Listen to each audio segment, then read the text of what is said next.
Halo semua, selamat datang kembali di Unix 3M.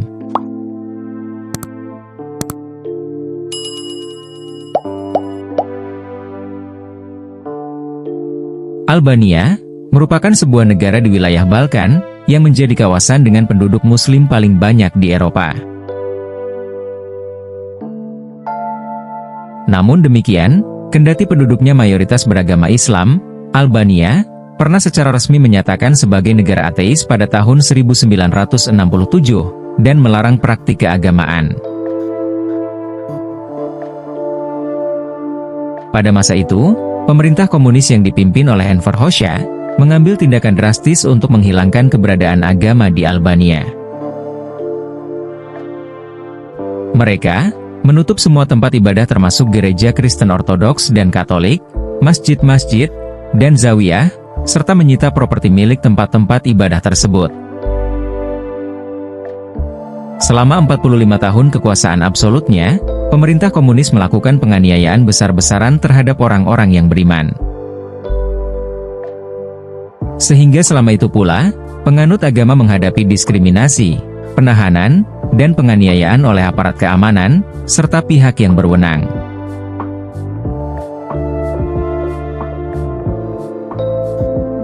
Banyaknya penganut agama Islam di Albania dimulai pada abad ke-15, tepatnya ketika Kekaisaran Utsmaniyah yang dipimpin oleh Sultan Mehmed II, atau populer dengan Muhammad Al-Fatih, melakukan penaklukan yang signifikan terhadap Albania.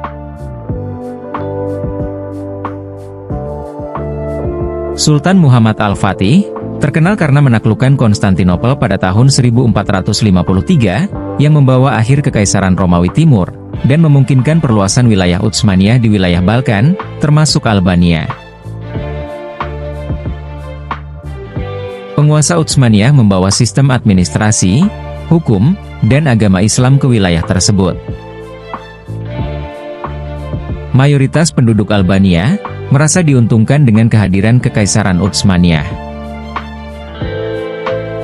Kekaisaran Utsmaniyah menyediakan perlindungan militer terhadap invasi dan serangan dari luar, sehingga membawa stabilitas dan keamanan di wilayah Albania.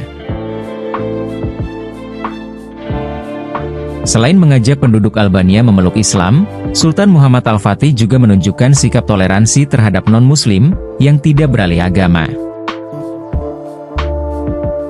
Dia memastikan bahwa warga non-Muslim tetap memiliki hak sebagai warga negara dan memperlakukan mereka secara adil. Tindakan ini membawa keberagaman dan inklusivitas di wilayah Kekaisaran Utsmaniyah, termasuk di Albania. Lebih dari itu, penaklukan Utsmaniyah juga membawa kemajuan ekonomi dengan pembangunan infrastruktur, seperti jaringan jalan dan perdagangan yang lebih luas, yang dapat meningkatkan kemakmuran di wilayah tersebut. Inilah faktor-faktor yang menyebabkan banyak penduduk Albania masuk Islam, sehingga Islam menjadi agama mayoritas yang mereka anut.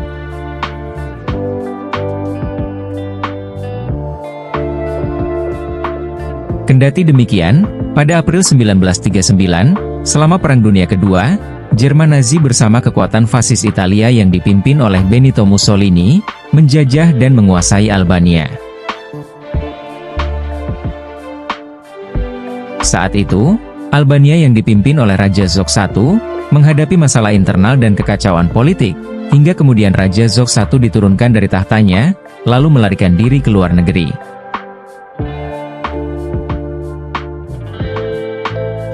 Pada bulan November 1944, Partai Komunis Albania yang dipimpin oleh Enver Hoxha, berhasil mengusir pasukan Jerman Nazi dari Albania. Partai Komunis Albania mengambil alih kendali pemerintahan dan mendirikan negara komunis. Enver Hoxha menjadi pemimpin utama Albania dan memegang kendali pemerintahan dengan tangan besi. Pada tahun 1967, Albania mengeluarkan sebuah deklarasi resmi sebagai negara ateis, di bawah kepemimpinan Enver Hoxha. Deklarasi ini menyatakan bahwa Albania adalah negara sekuler, yang tidak mengakui atau mengizinkan praktik agama di wilayahnya.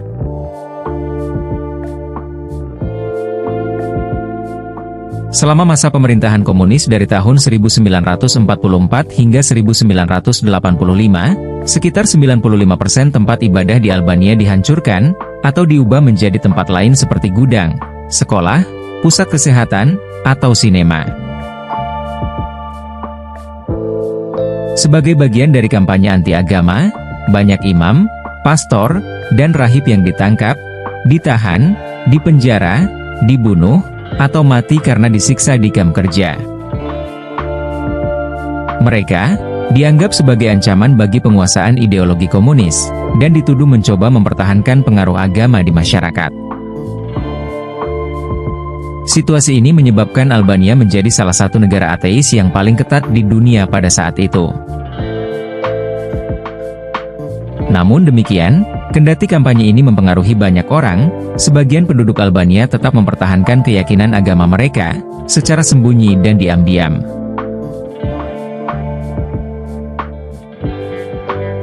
Setelah kejatuhan rezim komunis pada tahun 1985, dan meninggalnya Enver Hoxha setelah berkuasa selama 40 tahun, Albania mengalami perubahan besar dalam kebebasan beragama. Warga Albania diberikan hak untuk mempraktikkan agama sesuai keyakinan masing-masing, dan tempat ibadah yang sebelumnya ditutup, diizinkan untuk dibuka kembali. Perasaan lega dan sukacita dari warga Albania yang beragama, terasa begitu kuat ketika mereka dapat kembali beribadah secara terbuka, merayakan perayaan keagamaan, dan mengakui identitas agama mereka, tanpa rasa takut ataupun hambatan. Sejak saat itu, Albania berubah dari sistem komunis yang otoriter, menjadi sistem politik yang demokratis. Negara ini juga mulai mengadopsi sistem multipartai, dan memulai proses pemilihan umum yang lebih terbuka.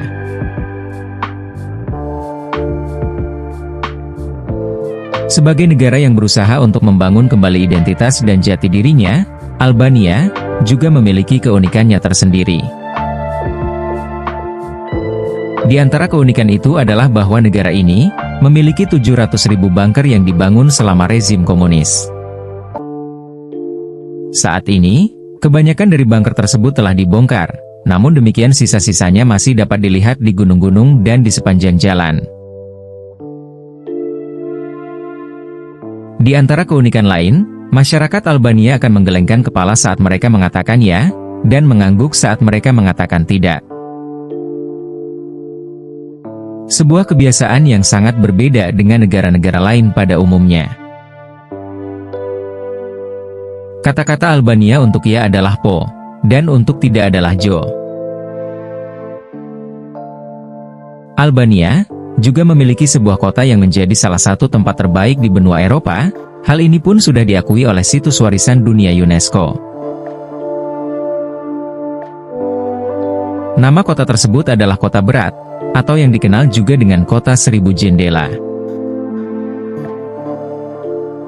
Negara ini juga dikenal memiliki arsitektur yang sangat khas, yaitu rumah-rumah dengan atap datar.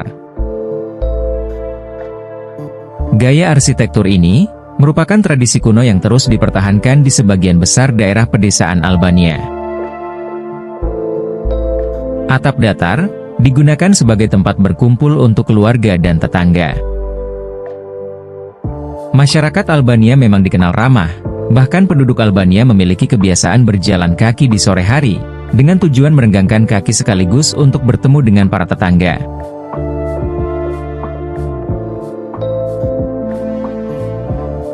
Terima kasih telah menonton. Jangan lupa like, komen, dan subscribe agar tidak ketinggalan video menarik lainnya dari Unix 3M. Sampai jumpa di video selanjutnya.